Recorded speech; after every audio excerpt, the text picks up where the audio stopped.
They were born from revolution.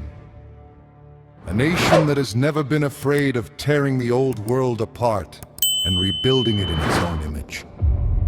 And somewhere in that national spirit, in that refusal to bow, that stubborn, beautiful arrogance, a football team was forged.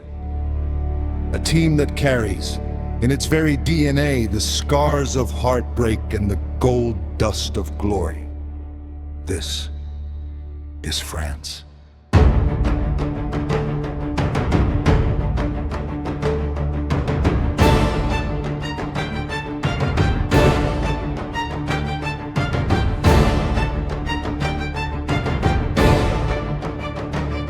Chapter 1. The Legacy. 96 years in the making. July the 13th, 1930. Montevideo, Uruguay. The world's first football tournament had barely drawn its first breath when France stepped onto the grass and made history. A 4-1 victory over Mexico. The very first win ever recorded at a FIFA World Cup. Not Brazil, not Germany, not Argentina. France. Yet for decades after that bright opening note, the story of Les Bleus at the World Cup was one of promise unfulfilled. Near misses, brilliant exits, painful group stage eliminations. They were a team of individuals who somehow couldn't become a whole. In 1958 in Sweden, a young striker named Just Fontaine tore through the tournament with a ferocity that football had never witnessed.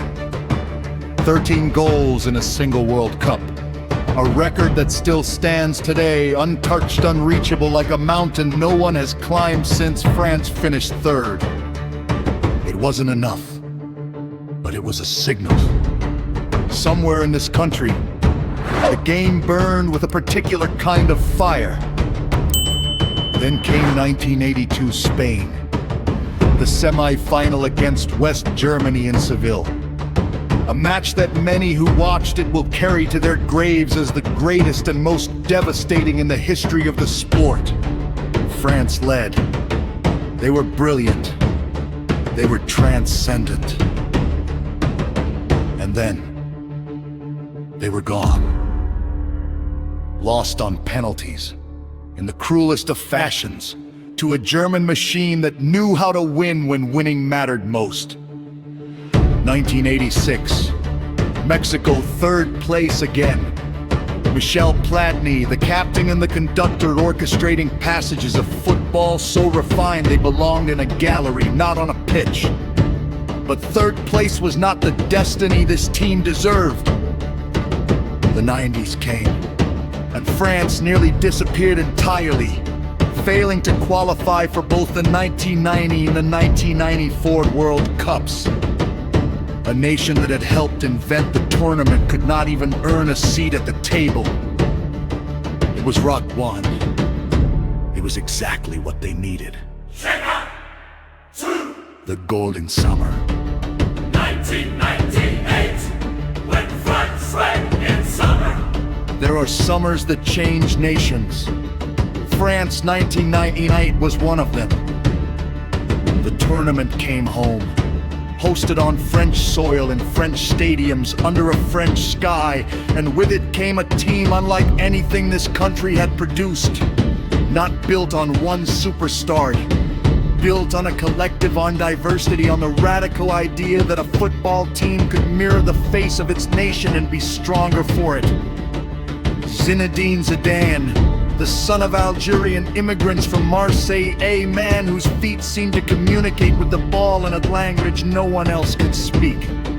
Alongside him, Thierry Henry, Marcel Desailly, Lilian Thuram, Patrick Vieira, Didier Deschamps, the captain, the engine, the heartbeat. In the final, at the Stade de France against the greatest Brazilian team of its generation. A final the world had been promised. A final everyone had circled on their calendars. France was serene. Zidane rose twice from corner kicks and headed France into history. 3-0 the host nation world champions. The Champs-Élysées, filled with 1 million people that night. 1 million souls united under one tricolor, singing one song. It was not just a sporting triumph. It was a statement about who France was, who France could be. Then came the hangover.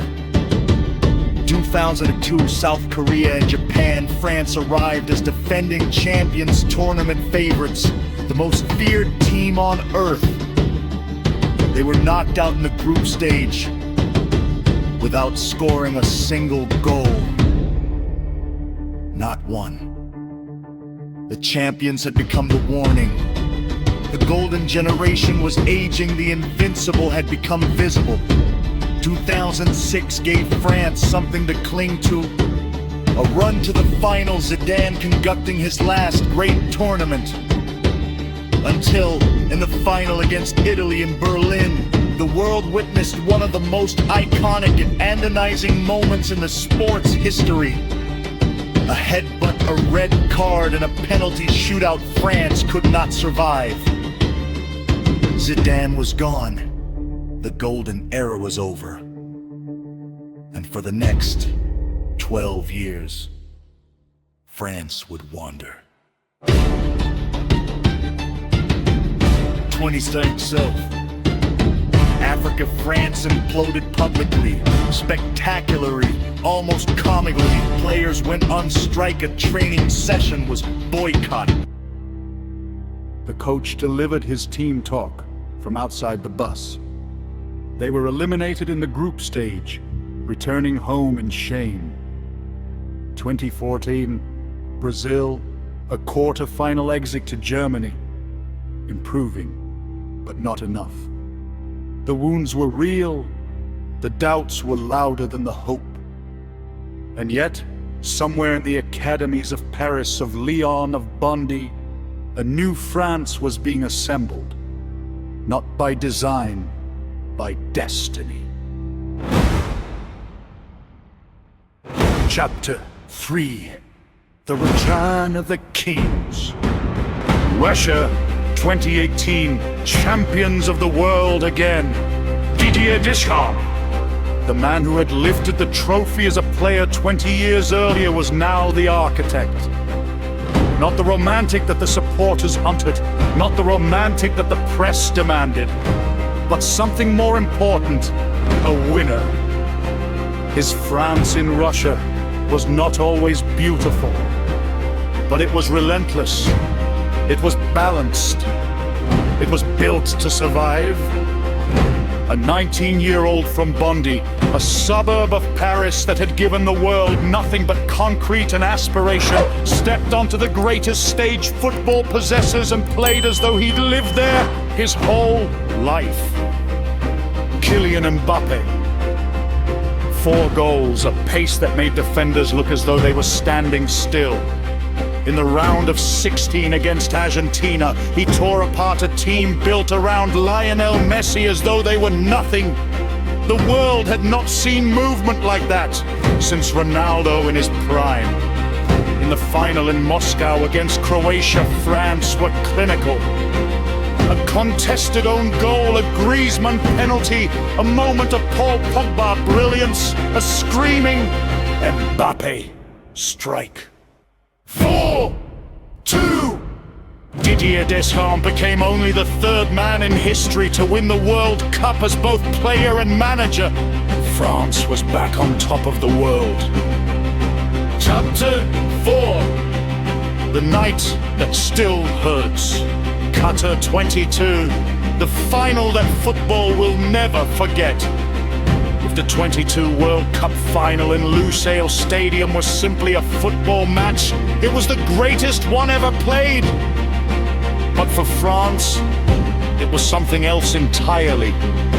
It was the night they had everything, and still walked away with nothing.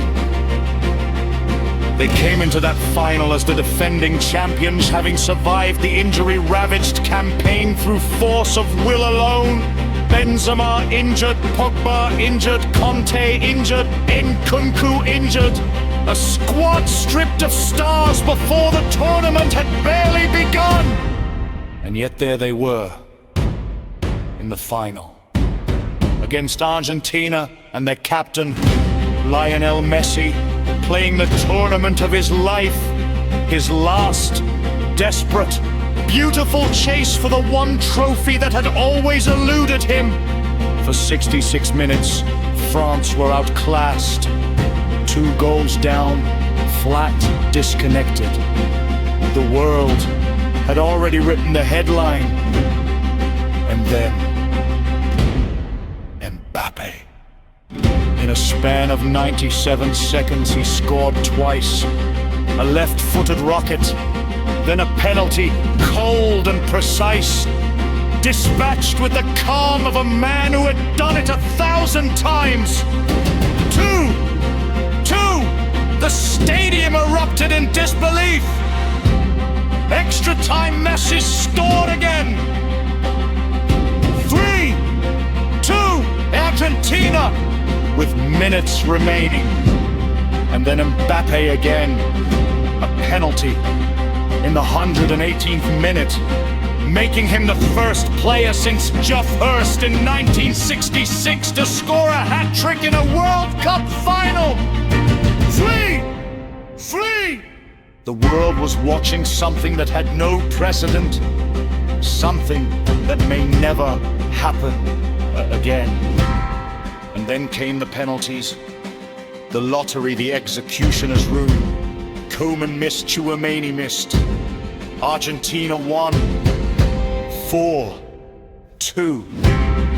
Mbappe had scored 8 goals in a single tournament, had produced one of the greatest individual performances in World Cup history, and gone home with a runners-up medal. The French dressing room was silent, a silence heavier than any noise.